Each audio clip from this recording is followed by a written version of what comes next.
በተለያዩ ሱቆች እንደዚሁም ደግሞ ሱፐርማርኬቶች የሚሸጡ የታሸጉ ውሃ ናቸው ተብለው ማለት ነው። እንደዚሁም በሆቴሎች ጭምር ይሸጣሉ የታሸጉ ውሃዎች።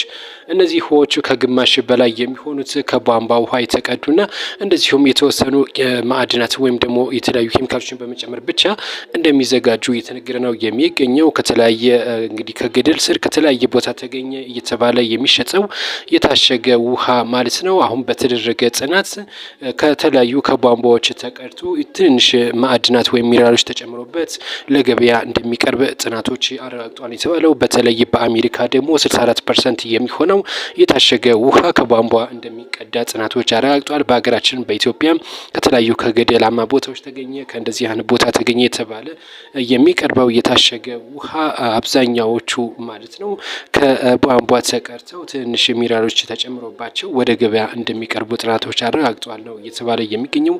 በነገራችን ላይ ይሄ የሚጨመረውም ሚኔራል እንግዲህ ለሰውነታችን እጅግ ጎጂም እንደሆነ ነው እየተነገረ የሚገኘው። እነዚህ ሚኔራሎች አምባላንስም የሚደረጉ አሉ ማለት ነው።